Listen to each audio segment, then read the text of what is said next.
Oh, Oh, say, say, can can you you see why by the the dawn early early light? Oh my goodness, everybody, welcome to a special edition of this Let's go. Daily Dealer Live, a special 4th of July holiday edition. I'm your host, Sam Dark, and joining me today is the person who brought democracy and transparency to all of automotive, Yeah. car dealership guy, Yossi. Yossi, welcome. Welcome. Pumped for the show. Oh, so pumped for today. Today, our lineup, me, you, today's guest. We've got the best auto industry content anywhere online, in store, and across these United States of America. So welcome for those joining our live stream. Welcome to this 4th of July weekend. Remember, no Till Friday. And today, we're celebrating America and her automotive roots. A reminder, we're live streaming across all CDG social media platforms. Post your comments. Post all of them. We'll bring them in for today's show, and it will change the trajectory of the show. And the land of the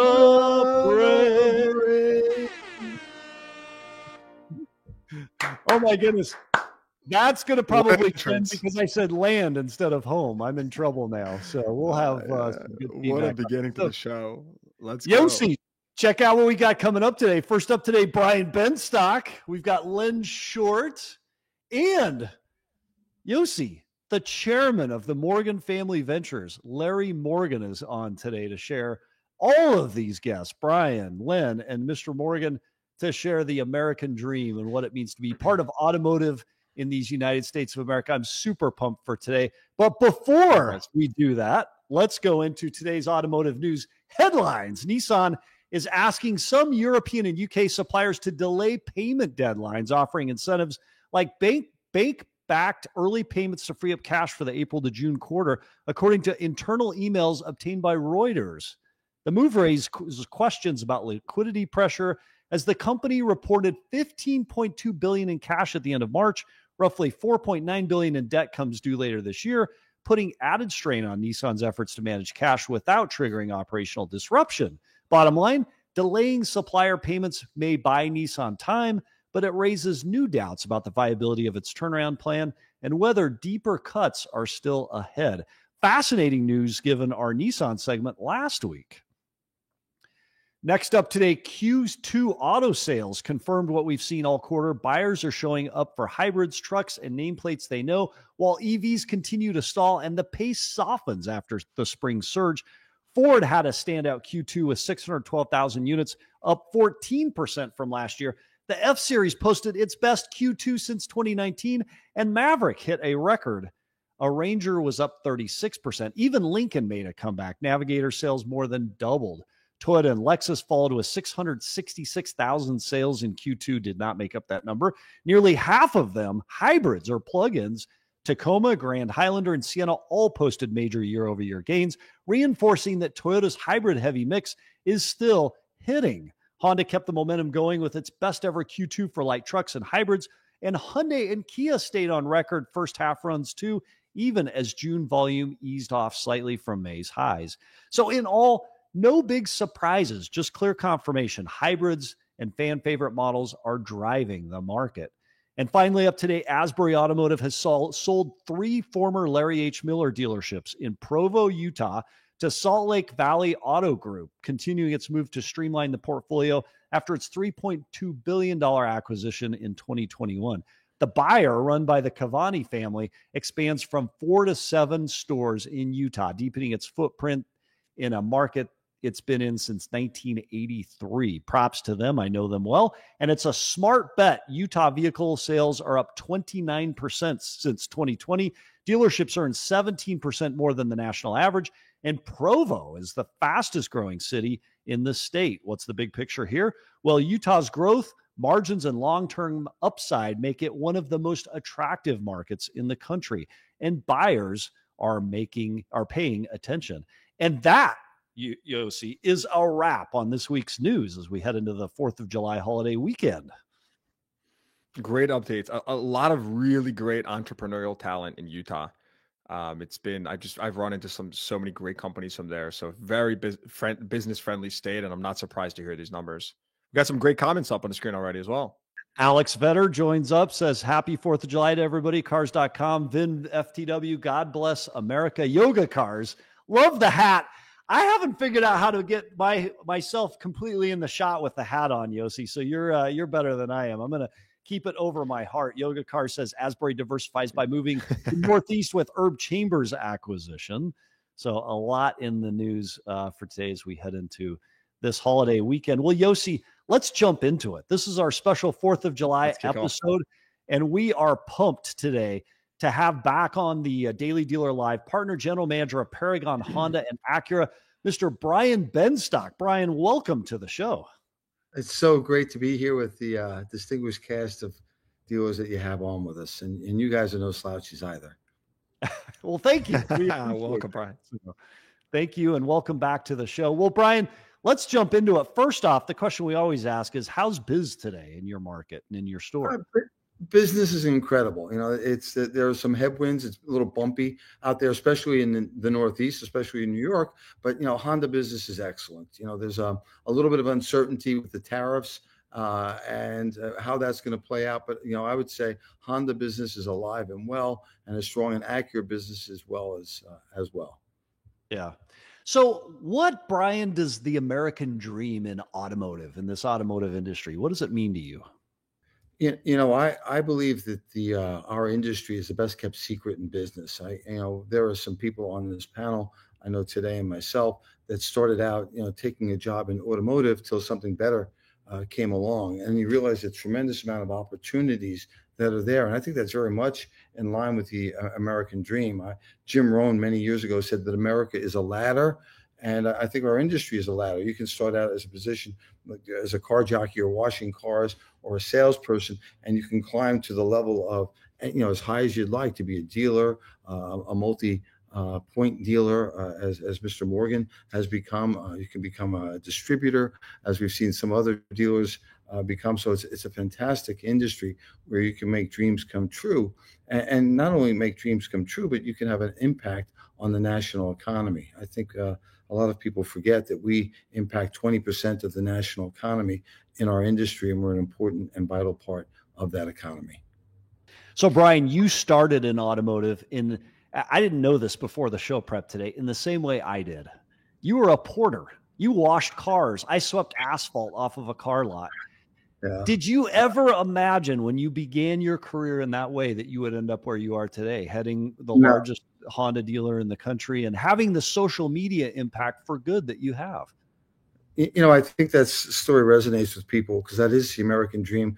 You know, I really don't talk about being shagging cars that much, but I talk about starting out as a salesperson till something better came along. I remember being somewhat embarrassed to tell people at a gathering that, you know, I sell cars, and because they gave you sort of a funny look when you did that. And I was fortunate enough to be introduced by my partner to Joe Girard somewhere in the 80s. And, you know, he perspective on what this industry could do. Him, along with my partner, Paul Singer, he came over from war-torn Nazi Germany, Hungary to be exact. And he came here with little more than his family and the clothes on his back. And he was able to do and create an incredible legacy that I am proud to be a part of. And so you can come from absolutely nothing here, but your hope and your dreams and the wealth between your ears and turn it into a magical business. You know, America was, and hopefully will always be the land of opportunity. So, Brian, before we ask you some questions operationally about your store and how you implement this vision and this dream in your own store, what would you say to people? And there are many that say it in media, in politics, and in society. What would you say to people who say the American dream is dead and it's died in automotive, it's died in our country, and it just doesn't exist the way that it has in the past? What would you say to those people? Get the hell out of here. I mean, are you living under a rock? What do we have? What's going on with, again, whether you're on the left or on the right, we had 11 or 12 or 13 or 20 million people come from far away to cross our borders to come to America, the land of opportunity. And the very people who benefited most are the ones here in America complaining There's no opportunities. It's just not true. And you just have to look at a city like New York. Everywhere you look, there's opportunity. This country is great. You're talking about the Miller Group out in Utah, and what fantastic people, and what a phenomenal job they've done out there. And I know Paul Nygaard, he used to run a bunch of their stores out there, and what an incredible entrepreneur. So the entrepreneur spirit is alive and well in the automobile business, and it's alive and well in the United States of America. People are still ready, willing, and able to come here. Listen, people are not breaking down walls to get into North Korea or South Korea or into China or into Russia or into Italy. They're coming here, and there's a reason for that. Yeah. Brian, so I want to, I do want to, so, I had Fred Beans on the podcast, prolific northeastern Pennsylvania dealer, or southeastern Pennsylvania dealer. I mean, he's incredible. And one of the conversations we had was about how he serves as this mentorship figure to so many people in his stores, and his team does as well. But we were just talking about, since he started in this business, decades ago till today, many things have changed. And I asked him, I said, Fred, what do you see? Like, what does the younger generation need? Like, what's missing? And we got into the conversations about like single parent households and all these things. But to me, it all culminates in, raising people and kids and professionals with strong values. And that is leadership, the backbone of success. And I'm curious, you're a patriot. Like, I have to imagine you're instilling this kind of, values in people in your stores and your talent. How do you think about that? Like, what are your frameworks? How are you instilling values in your team and in your stores? Well, first of all, I want to pay homage to Fred, Mr. Beans. He's an incredible entrepreneur and business person. I had the blessing to be in a meeting with him, and I was giving a presentation during the meeting, and Mr. Beans was sitting in the front row. He's probably in his 80s, taking notes to bring back to his team. What massive respect I have for that. And that speaks about an answer to your question. It's leadership. I believe in what we do. I believe in this country. I believe in this industry. And, we have that saying at Paragon, believe or be leaving. And I think that leadership, is really important today. I think mentorship is really important today. And, I asked the question, where have all the leaders gone? The leaders are not there today. Everyone's talking about a handout, and nobody's talking about a hand up and working hard. And that was part and parcel of the American dream. It was not the land of free money. It was a land of opportunity. And you had to make the most of that opportunity. And many of us have been able to take advantage of that by working hard and or climbing the ladder of success. And, that ladder, in my estimation, is unlimited. I feel a little bit uppity talking about the land of opportunity and success. I haven't made it yet. I'm still trying. I'm still trying every day. And I'm trying to bring, coerce as many people with me. And our message here is simple. If I can do it, you can do it. They can do it. We can do it. And we can do it together. And Paragon is an absolute melting pot. The diversity that we have here is not forced. It's natural. It's organic. And that's the best kind. And we've got people of all races, all religions, both sexes that are incredibly successful at the dealership. And we're really proud of that. And I think that's the American dream. How do you instill this in the next generation? You've talked a little bit about it. Like, as we talk about the American dream and the opportunity that is automotive, there is opportunity. But Brian, I think in the moment we say that, we're not saying it's perfect. We still have room to grow. We still have room to bring different people from different backgrounds in and give greater opportunity. We're not perfect, but it is, to your point, the best place on planet Earth to have that opportunity. What are you doing to help bring others in and give them opportunity and help light them up with that vision of the future and the dream? Well, I think we have an obligation, those of us that are in a position to do so, to guide others. I have a boat, and people ask me, what's that name mean? And the name of the boat is Inspirare, Inspirare, and it's the root word of inspire, inspiration. Ooh. And inspirare in Latin means to breathe into. And when I read a Robin Sharma book, and I read that quote in the book, and I was taken by that. What we do, hopefully, is to breathe into other people, to breathe life, to breathe inspiration, to breathe motivation, intelligence, knowledge, experience into other people. And as many people as we can do that to is our obligation. Isn't it great to see a receptionist go from making $17 an hour to making $17,000 a month? Helen, she wanted to come to the Saturday morning sales meetings. And during the meeting, I was referencing a couple of books. And then she said, I read that book. And I said, well, tell me about the book. I want to see if she actually had. And she read the book. I gave her another book. And she read that book. And she said, can I come sell cars? I don't want to be a receptionist. And she started selling cars. Her first month out, she earned $17,000. And so that's the American dream. And I asked her, what's the best part about making a little bit of money? And her answer was really moving. I could help pay my mom's bills. Yeah. And you said, wow, what that, to have an impact and to be able to make an impact is something that we're blessed with. What's the biggest threat in your mind to the future? When you think about the next generation and you think about those young people who are coming up through this industry, what's the biggest threat to this being a source of, bounteous opportunity for those engaged in it? A poor leadership. I mean, I think we have an obligation not to make it easy on our people, to be tough on our people, to hold them to a standard, to hold them to a high standard. And I think in doing so, we build better people and we prepare them for life. I take the responsibility very seriously when somebody sends their young child, their son, their daughter to us at Paragon, and nobody's metaphorically sending them to me, but I look at it that way, that somebody has sent me their son or their daughter and said, here, I've taken them this far, please do what you can to take them to the next level. And I always, pretend, how would I feel if somebody will, and somebody does, have my daughter or son working for them? I would want them to take very good care of their career in the early stages and to show them the way. I certainly wouldn't want somebody to be easy and make everything simple for them, because they're not going to learn anything. And, and life is hard. It's not meant to be easy. And, we have to teach our young folk how to deal with that and to be prepared for it. And so, I think we have a tremendous opportunity and a responsibility to lead the next generation. Those that would say, no, it's somebody else's obligation to take care of you, I think are missing the opportunity to let people be their best version of themselves. All right, 2 policy questions as we near the end of our time together. 1, tariffs. It's not free market. Is it American? How does it relate and react back to the American dream?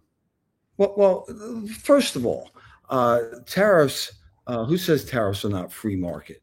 Free and fair market. And, I'm going to use China as an example. If China wants to compete with the United States of America, then they have to compete on a level playing field. They don't pay their workers a living wage. They don't pay their workers benefits like we pay our workers. Are you suggesting, or is anyone suggesting, we take away those benefits from our workers? How about we ask or we force China to give their workers benefits? And if in the event that they're not willing to do that, then we have tariffs that'll balance it out. For us to compete with China, it's almost like slave labor that they have there. So it's not free and fair trade if there are not tariffs. So, I think tariffs can be used to offset some of the unfortunate advantages that China has. And I say unfortunate because they're not treating their workers right. We've come a long way in workers' rights here in the United States of America. We've got a living wage that our employees can earn. We've got reasonable schedules that are restricted to a certain number of hours. We've got benefits for the most part for those workers. That's not the same in other nations that we compete with. So tariffs is one of the ways that we can balance that scale. And on another side of that is the environment. We have different environmental constraints here when we manufacture cars that are not the same over there. They're building electric cars and they're polluting our planet, and we have no control over that. So a little bit of tariffs over there causes them to pump the brakes. And if they're not going to clean up their act, then they're going to have to pay a heavy price to do business here in the United States of America. So again, and this is not just under the current administration, by the way. Every U.S. president for the past 4 administrations has said the same thing about some of these bad rogue actors out there. So Rudy Sominwa said online, and it got posted up here, with everything going on in the U.S. politics, tariffs, trade tensions, now the rise of Chinese automakers breaking into the market, do you think the American dream still holds up in our industry, or are we watching it slowly get outsourced? You've addressed a lot of those points, but it is an interesting question about outsourcing. The primary goal of tariffs is to bring that back, Brian. Well, it's forcing a level playing field, and let's face it. I think the America First attitude is a good attitude to have. Let's protect the workers here in the United States of America. If you allow these cars that are produced by slave labor to come in here and take away jobs in Detroit, jobs in Ohio, jobs in other areas where we're manufacturing cars, that's not fair. It's not fair to the U.S. worker. It's not fair to the U.S. economy. And to heck with those guys. They're going to have to pay a heavy price here for the things that they're not providing for their workers over there, because we pay that price, and we gladly pay that price. America is proud to be able to help those less fortunate in this country. In fact, so much so, we're helping less fortunate around the planet, right? But don't come in here and dump your cars that are subsidized by your government here at the expense of the U.S. worker. Hell no. That's no good. Foul ball. And we're not going to, I'm proud to see that somebody is actually addressing this, not just talking about it. Well, Brian Benstock, partner general manager, Paragon Honda. I don't know, Yossi, the thing that I love every time we have Brian on, and even your business partner, White Plains, who was on earlier this week, just the passion, the energy, and the commitment that you have to this industry, it is contagious. When I get around somebody that is as passionate, it makes me want to be better in my own world. I don't understand. That makes automotive better. So I don't understand how you're not. Well, why should Michael Jordan be more passionate about what he does did compared to what we do? This is my profession. It's how I feed my family. I mean, we're passionate about it, and thank you for pointing that out about Jason. Jason and I have worked together for many years, and now proud to say he's my partner. And I'm glad he shares our passion for this industry. He does. Brian Benstock, thanks for being on the show, sharing your perspectives on this 4th of July holiday. Thank you. Thank you, guys. Brian, thanks for coming on. Super fun, Yossi. Oh, man. He always brings the energy. If I was starting out in my career, and I would work there for free. I think just to get that mentorship, it's invaluable. I think it's super cool what he's doing over there. Yeah. Well, Yossi, let's turn to Anna for Market Pulse up next. Let's do that. Anna, welcome to the show. Hey, guys. Good to be back. I'm excited to talk about this week's topic.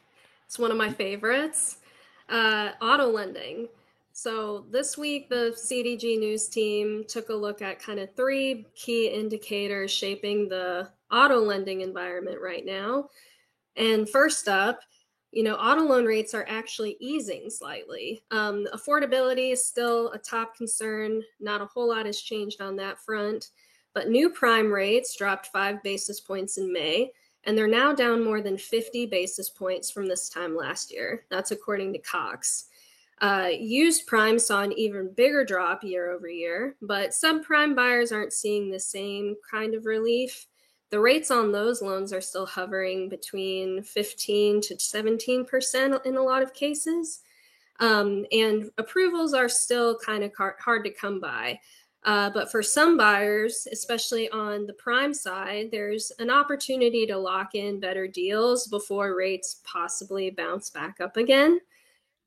Second that we saw was leasing is making a comeback. It's been on the rise for some time now. We haven't quite gotten back to pre-pandemic levels, but automakers like Honda and Toyota are leading the lease share so far this year. They've kind of got this really great formula going that combines affordability with flexibility. And they're just offering the kind of terms that are resonating with buyers today. Tesla, too, is starting to make headway as they really ramp up their leasing efforts. But brands like Cadillac, Audi, they're losing some ground. If those leases are going to move, they're just going to need a stronger hook, whether that's lower payments or better packaging or something more aggressive to kind of meet buyers where they are in this moment. And for dealers, leasing is obviously one of the tools that keeps payments within reach for customers and is a good lever for dealers to focus on. And lastly, what we saw is Something that's a little bit more interesting, I haven't heard a lot of other people talk about this too much, but we know there's a growing group of buyers with negative equity and sky high payments, and they might not realize that they're in a position to save. If rates drop another 75 to 100 basis points this year, that pool of buyers eligible for some refinancing is just going to get bigger. And dealers are taking notice of this trend.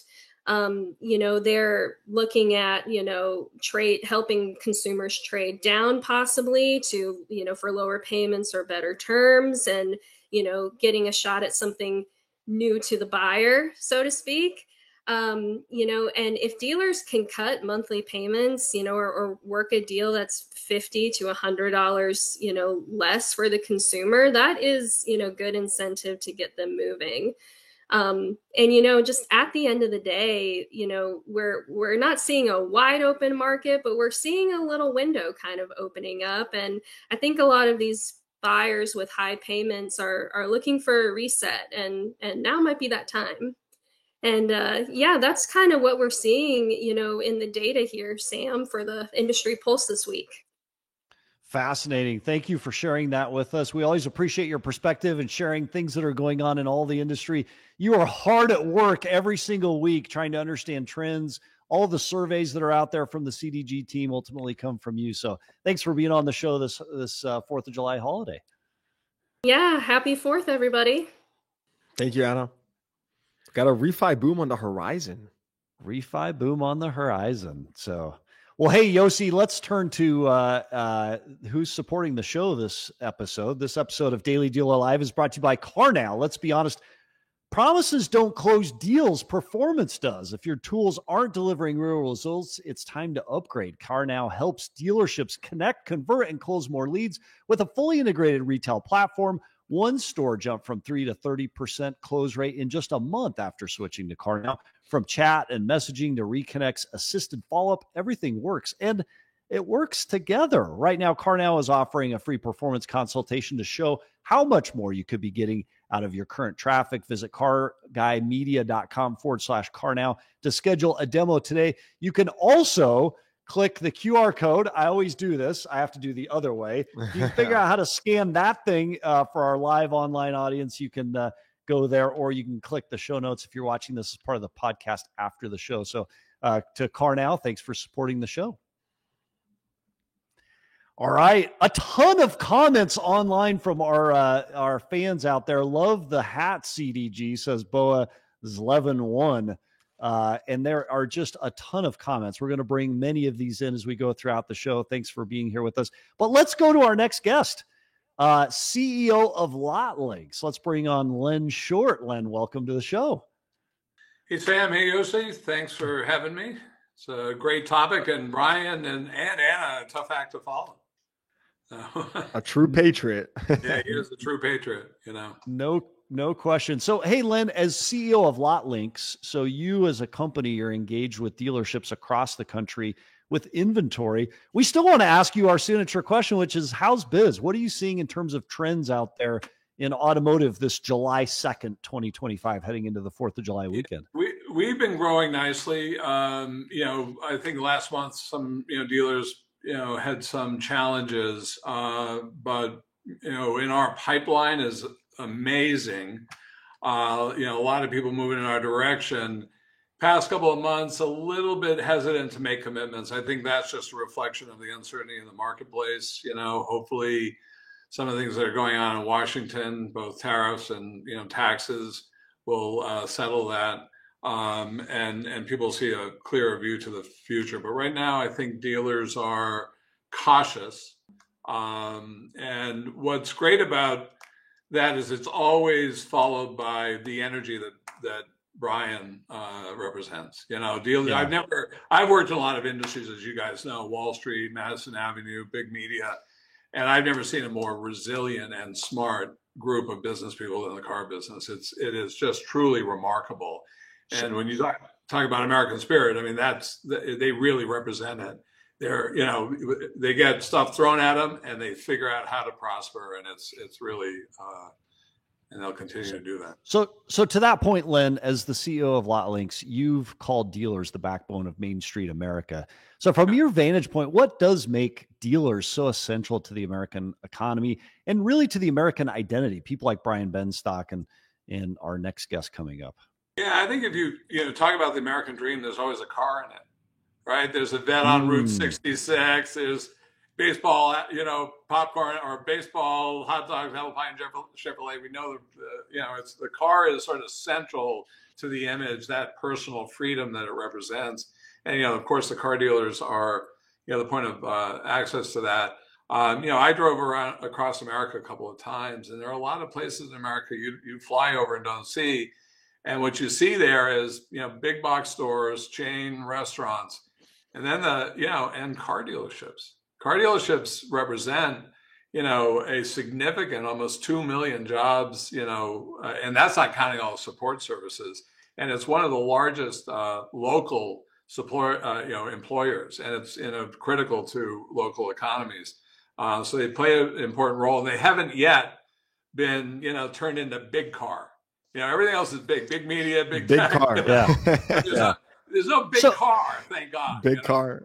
Yeah. So Len, you make an interesting point though, because as auto groups have grown and they've expanded and they've acquired a lot of these smaller points, some would argue, and I disagree, that they've taken away from that American dream by big boxing it, by making them part of a large group. I think it's interesting. Automotive is scrappy, to your point, and despite those acquisitions, they still give back to their local communities in ways that no other industry does.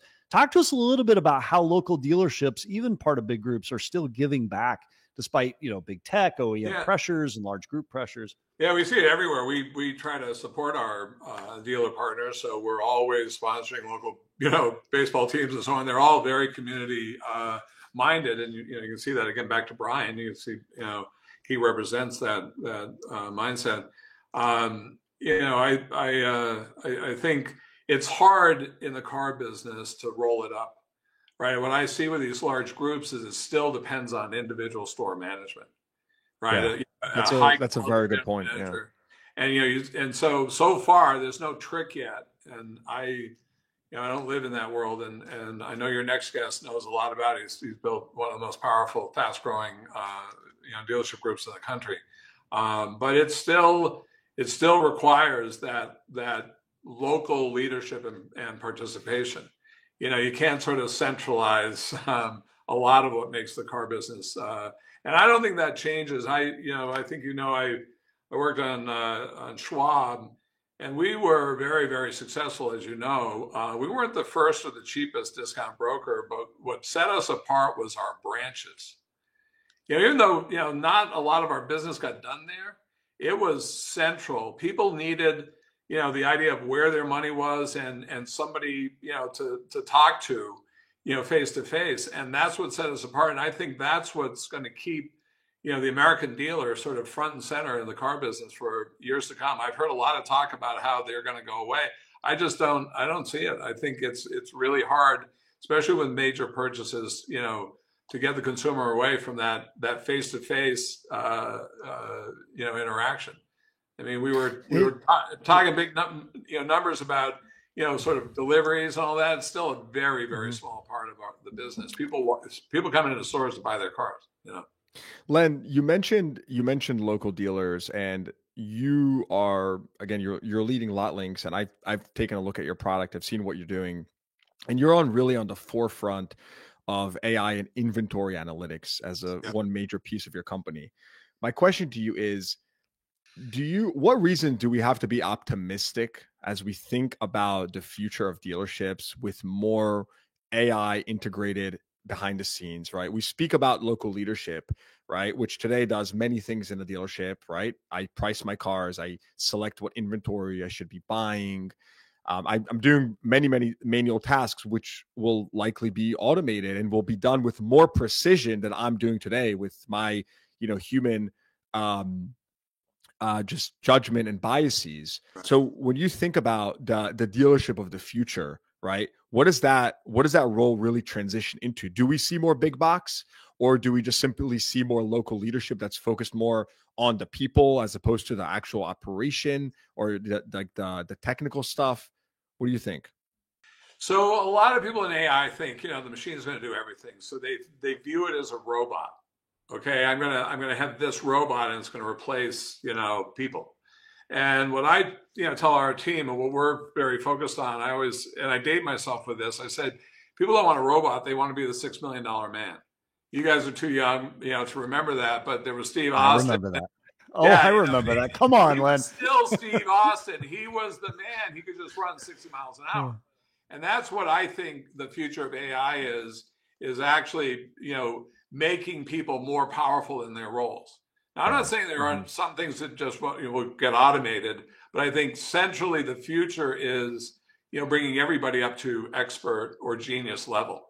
And that's, and because I haven't seen it yet. There's always the human in the loop, the human instinct. And, I think it's hard, to cut that out. So the way we see AI is just simply, we're not the robot, but, we're the bionic leg, the bionic arm that makes, the dealer, far more powerful and efficient in executing their task.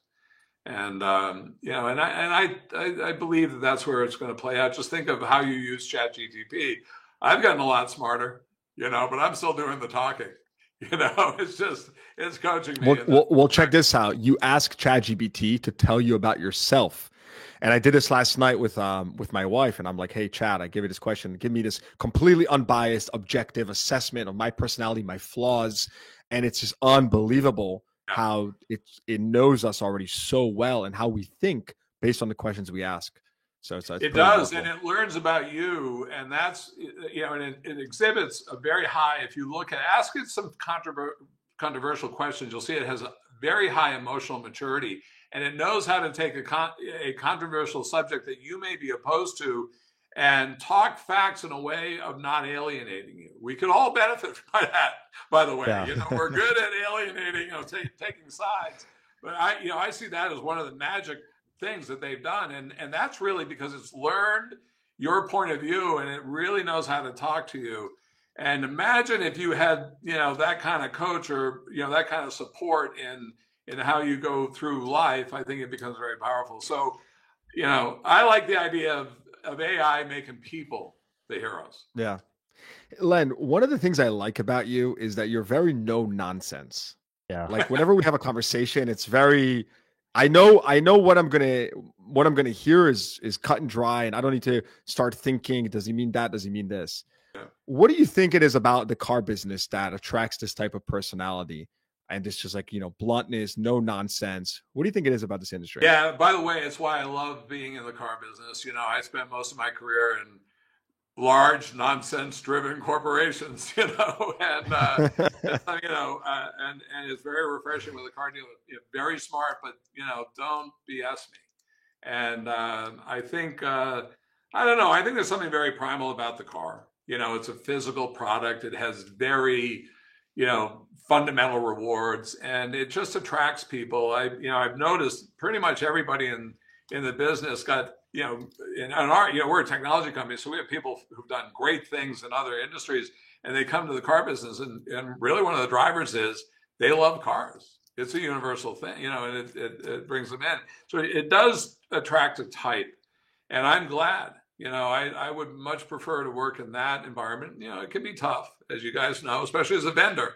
It's hard out there for a vendor, but it's a much more real business. And I think, back to your theme, that's what America was. Brian talked about, sort of being tough-minded and hard-nosed, and that's what made America great. And that's what makes all the new Americans great. They come here with little and they want, to do anything to succeed.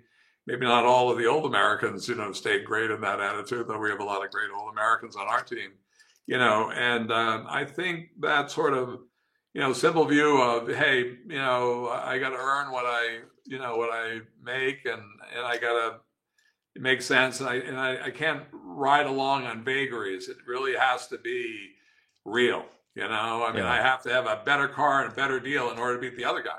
It comes down to, very simple dollars and cents, I was looking at some statistics. You might find this interesting.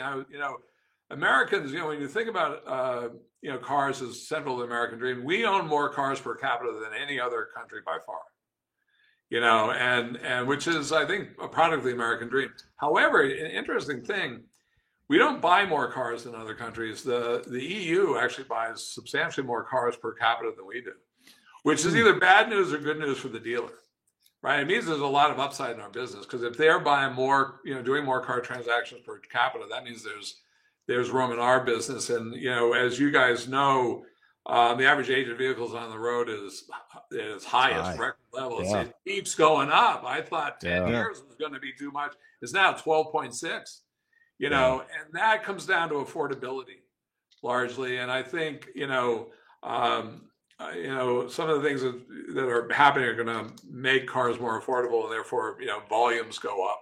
And, there's headroom in this business. And there's a lot of pent-up demand. No matter how good it's been over the past few years, there's a lot of replacement demand out there.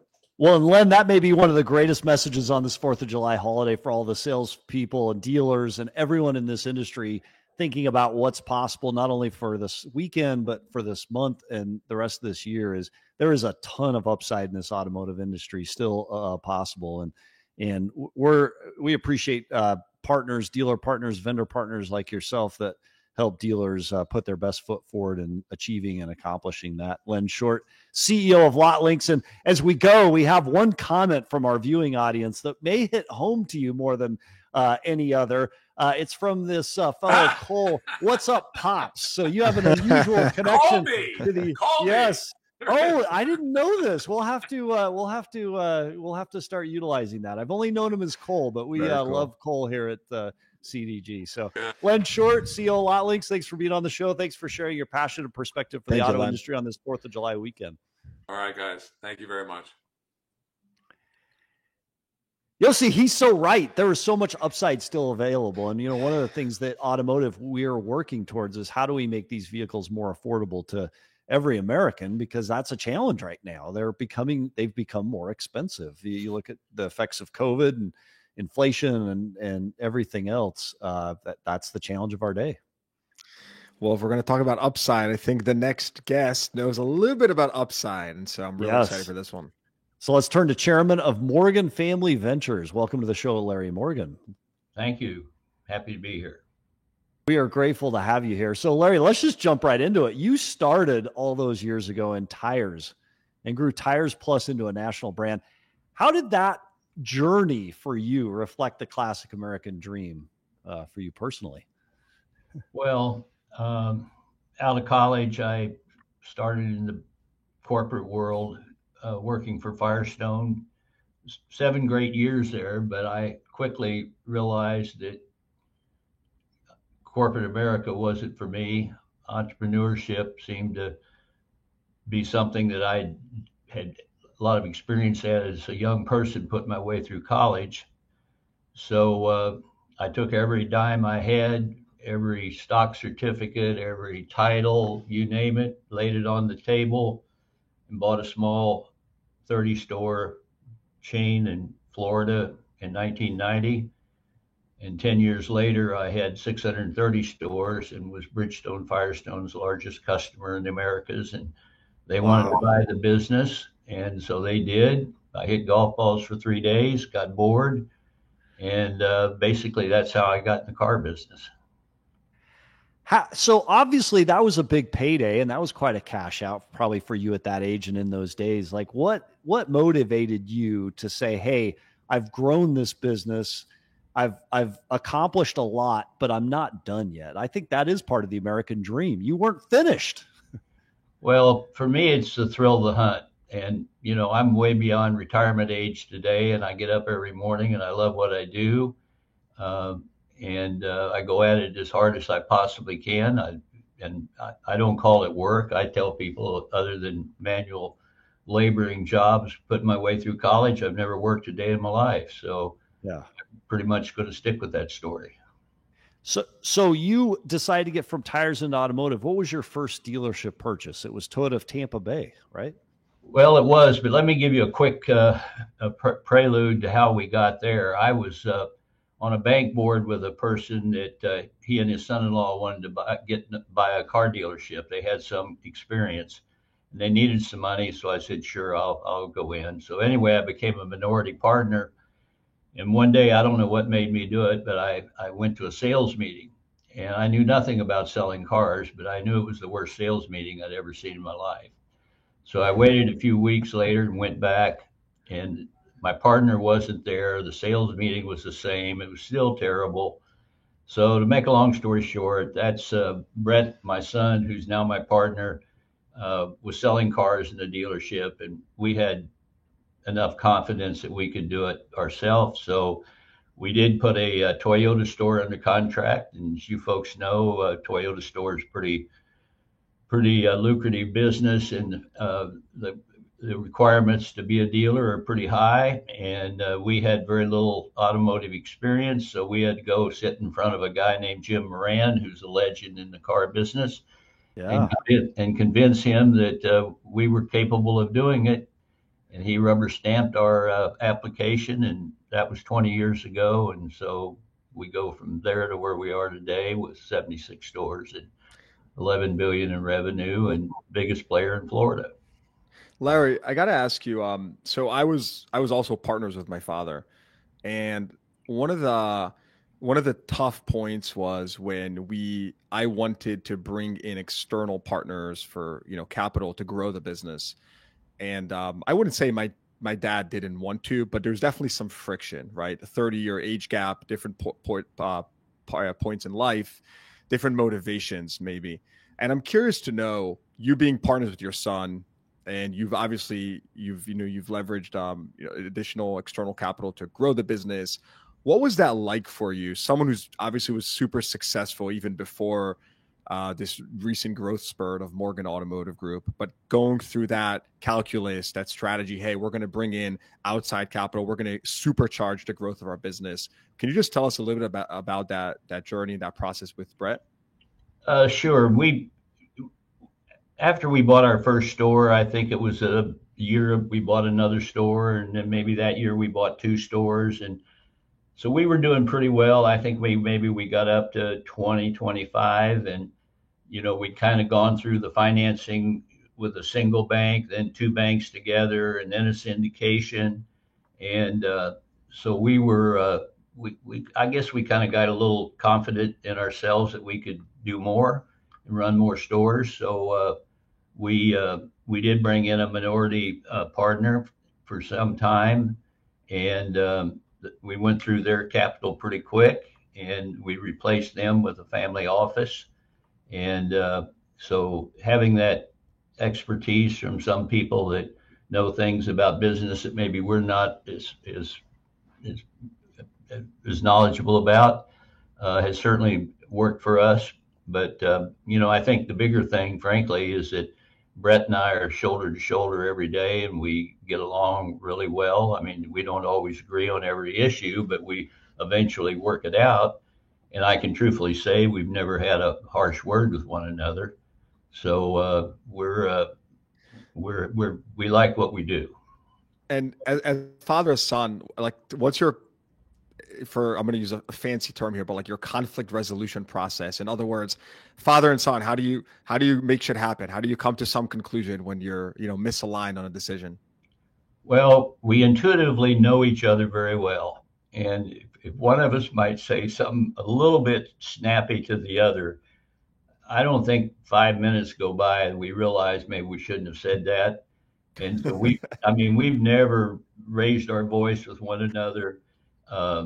We always talk through the various opinions that we may have, and we come to a common conclusion. So in our case, it's worked very well. Now, I know very well what sometimes families go through. I've acquired a lot of businesses in my life where the family could not get together, and that's why they sold the business.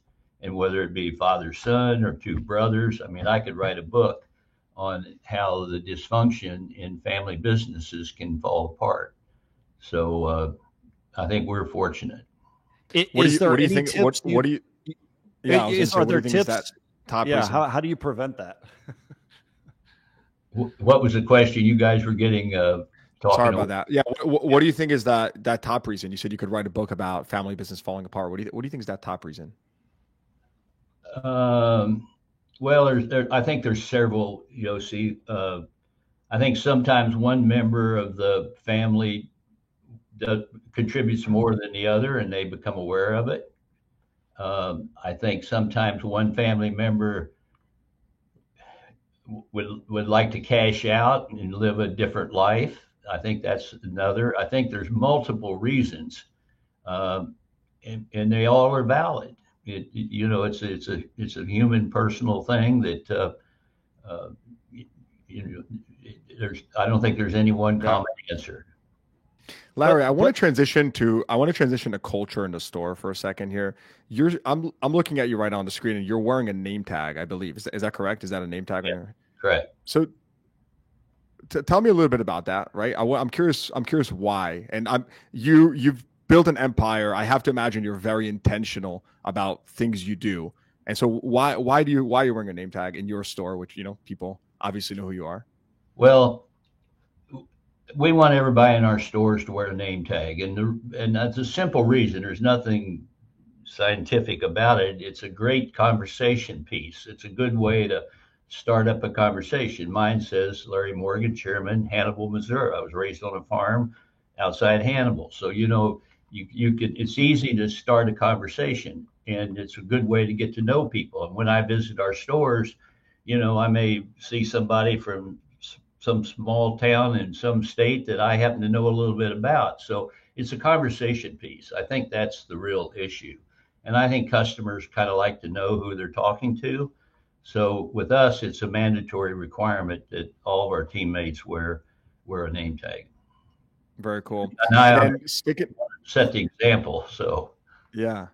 And then sticking on that theme, one of the comments that came up when I had Brett on the podcast a while back was people just reflecting on or commenting on the team, and their chief operating officer is really great, or this person is really great.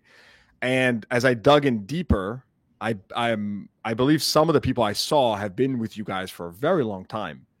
And so I want to know, just tell me a little bit about your team building, right? You've grown really quickly, which requires you to hire from an outside as well. You can't only grow from within, or at least it's very difficult.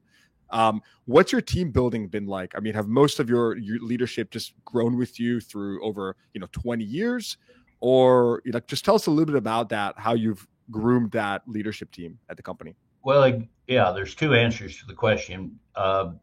I'll give you three examples. Our chief operating officer was a store manager in a store that we acquired, a general manager. And he went from that store to running 2 stores to running 8 stores. And he's grown with us over the last 20 years. The head of our vice president of fixed operations was a service manager in that Toyota store we talked about a few minutes ago. And the service business was the one thing I knew about when I got in the car business, because half my revenue at Tires Plus was auto service. So I would go hang out with him because I didn't know anything about the selling cars. So I went where I was comfortable. And he and I kind of grew together. He taught me how car dealers do it. I told him that there's a better way to do it. And the aftermarket is very competitive. So that's how we gelled. And here he is today running all of our fixed operations. Our CFO, until a couple of years ago, who is now one of our regional directors, was a 17-year-old single mother switchboard operator in a car store. And she was our first controller at that Toyota store, and she grew with us as our company grew. So she was with us to, I think maybe our revenue was 8 million or 8 billion or something like that. And she went on to do something else that she preferred to do. And so those are three examples that I could specifically talk to. But we really work hard to promote from within. Yes, we have to hire on the outside sometimes. Our success rate of making a good decision with people that are in-house is much, much, much better than hiring someone on the outside.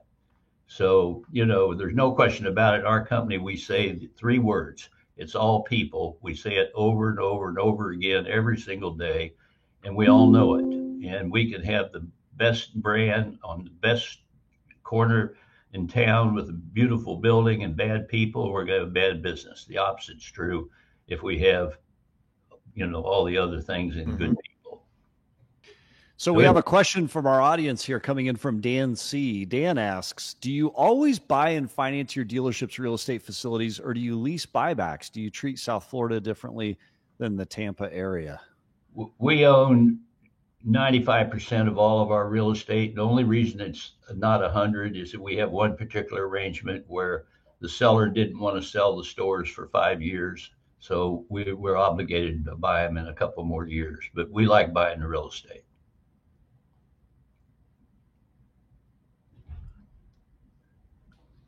Yep. Sam, back to you. So you've also done a lot of great things giving people opportunities. When you think about the opportunity that is automotive and you think about the American dream, is there a story of opportunity of one of your leaders, general managers, or other people where they've realized that American dream through their involvement in automotive? I mean, your story is notable, but you've also given other people that same opportunity above and beyond your core employees. We have a lot of examples of that. I'm sitting here right now thinking of one individual that I kind of met just by happenstance, and he was going through a horrific divorce in his family and had a couple of children that he was raising, and we kept in touch over time. But to make a long story short, he was the highest paid person in our company last year, and awesome. He runs two. He runs 2 very, very, very successful stores, and is a great mentor for other people coming up, and just somebody I'm really proud of. I rejoice when our people make money. During COVID, we never cut a person's pay plan. We just we like for people to be successful and be able to take care of their families and set a good example and contribute to the community and all those things. So we asked Brian Benstock this question. I'd be curious to hear your answer as well. Some people in the world today, news, politics, everywhere else, they say, hey, the American dream is dead. What you did back in the 90s, growing this huge tire empire and then transitioning that into automotive isn't something anyone else could come in and just do. What would you say to someone with that kind of crusted view of America today? Well, I would say baloney and give credit to Thomas Jefferson because, 275 years ago, he was writing that Declaration of Independence right about this time. Yeah. And he was really a smart person. I know there was 4 other people that supposedly helped him write it, but he was the author, really. And, the freedoms that we have in our country, there's nothing like it. And there's no question that anybody can be successful and make money and have a worthwhile career, whether they're highly educated or not. I mean, this is the land of opportunity. There's no question about it. And you know what's interesting about your background is you are home. You come from the home of Samuel Clemens, of Mark Twain. You had an idyllic upbringing that was as American as anything else. You transitioned into building this enormous business, this enterprise. As you think of the next generation, your son, and what lies ahead of him, what keeps you awake at night? What concerns you most about the future and the challenges that he may face in this next generation of the American dream? Well, I don't lose much sleep over the idea because I think he's prepared for whatever might come along. I mean, he would tell you about 2007 and 8. He was running a Buick GMC store in a fairly small market, and we didn't have many stores then, and I would visit there, and I have to confess that we cleaned the bathrooms at night when we closed, and he opened the service department in the morning. He worked his fanny off, and those were tough times. I mean, we only had a few stores then, and it was tough. So, COVID. I can remember sitting here in March of 2020 saying, what the heck are we going to do? The world's coming to an end. We can't open our stores. We got all these people we got to feed, and we got all the, we got debt and expenses and all that. So, I think we're pretty resilient, but I'm putting my money on Brett to be able to pull it off. Hey, I want to do a follow-up to that question, Larry, if I may. One of the questions I've been asked was by a follower of ours was just about what values did my father instill in me growing up, and I want to pass that question on to you. Brett, your son is a highly respected CEO in the industry, really doing great things. I think even the professional accolades aside, he's responsive, he's respectful. I have a personal relationship with him, and I think when I was just coming up in this industry on the media side, I came to Brett with an ask, and I said, Brett, I'm creating this video of just telling the world who I am, because I was just like anonymous internet figure. And I said, would you be open to participating in it? Just sharing your candid take about what this platform is for the industry. And Brett said, absolutely. Now, mind you, he had all the reputational risk in the world at the time, right? He didn't know me that well, but he did that. And I remember that. I mean, that meant a lot to me. And so my question to you is, raising your children, Brett specifically, I mean, what values were most important for you to instill in him? And like, what were those values, and how did you do it? Love to know that. Yeah. Well, you kind of live and learn. I had an outhouse till I was 11 years old. So, I had to make my own way, so to speak. So being in the business, when Brett was, I think a tire weighed more than he did, he'd be in the back of a 40-foot trailer in August in Florida. At the end of the day, he was literally black from, hugging those tires in the whatever you want to call it would come off on him. So he worked hard, and then he became a lube tech, working in our stores, and then he became a salesperson. And he was savvy. I remember one night at dinner, he was telling me about a disgruntled customer. And so the minute dinner was over, he and I got on the phone, called the customer, and solved the problem. And he was, I don't know, maybe 15 or 16 years old at the time. He tells the story he was violating the wage and hour laws all the time because he was working early.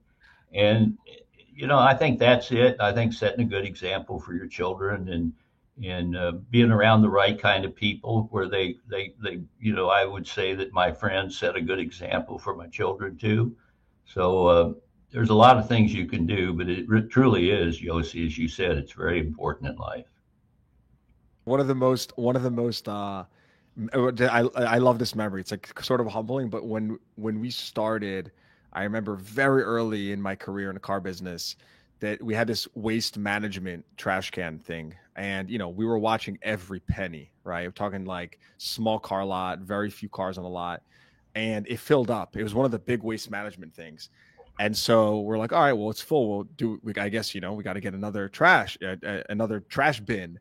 And I won't forget the day when I don't remember who it was. It may have been my father or someone, but we all looked at each other. We're like, we're not getting another trash can. You're going to jump on the trash and compress that shit. Yeah. And we all just start jumping on the trash bin and we're just compressing it. And like, you already know we didn't get another trash bin, but like that is, those are the memories that I'm like, that's character right there, that it builds you. And like, you learn that, Great story. Incredible. Yep. Yeah.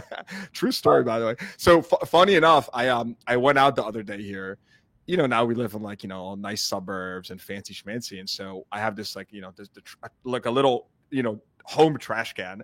And so I told my wife, I'm like, Lee, take a picture of me. And I'm standing on the trash and I sent it to our general manager. And and I swear to you, the neighbors are probably looking at me thinking I'm crazy. But man, that's the car business for you. You don't forget these things. Yeah. Good analogy. Yeah, that's awesome. Yeah. So Well, Larry Morgan, it's been an absolute thrill to have you on the Daily Dealer Live podcast this 4th of July holiday, talking about the American dream. And I think it's safe to say, by your own analysis, the American dream is alive and well. And this 4th of July has a lot to offer everyone in the country as we go into it.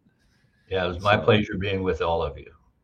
Thanks for being on the show today. Yes. Thank you. Thank you for coming on, and keep crushing it. It's incredible to see what you're working on. So really appreciate you coming on. Thank you. Yossi, a pretty cool show today. Yeah. Yeah, that was epic. I mean, very, great, very inspirational, great, great conversations, and very timely. So, exciting. I'm about time to take my little Uncle Sam hat off because I'm already sweating. It's hot in here. But that was awesome. So well done. Some good comments online as we wrap up today. He still works soon, customer satisfaction, even after the sale.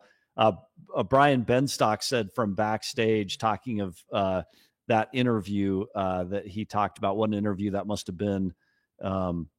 Such a great story. I think we all just enjoyed. It's amazing to hear from people that have had such great experiences, Larry Morgan and others, where they've grown businesses that have given back to their communities in interesting and unique and interesting ways. So, and then Rudy also, that's the beautiful thing about America. Anybody can become the Morgan family if they go for it. And it takes hard work. And then props from Dan C. Great interview. And I agree, Yossi, a fun show today. Great interview today. So any last final comments before we wrap up, Yossi, about the 4th and about this holiday weekend, all of our auto dealer friends? No, I just want to, thank everyone for tuning in. And it seems like, some people really like this topical themed episode. And so, we'll do more in the future, but this was a fun experiment. So I'm glad we did it. So, and thanks to everybody. I do have one other plug. We are updating our tariff tracker. There's some new updates.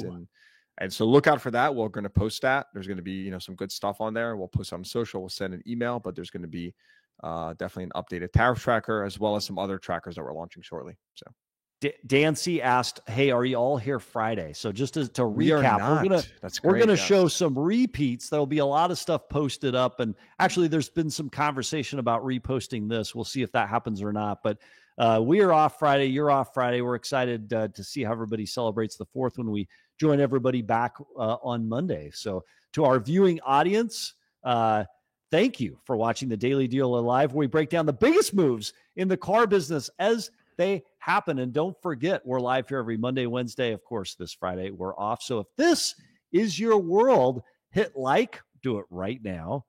Subscribe. I'm asking for the anthem. I don't know what that means. Hit like, subscribe, and turn on notifications so you never, ever, ever miss a beat. We'll see you next episode. Thanks, everybody, for joining us on this special 4th of July episode. Should we sing as we go out? Why so proudly we hailed at the twilight's last gleaming, whose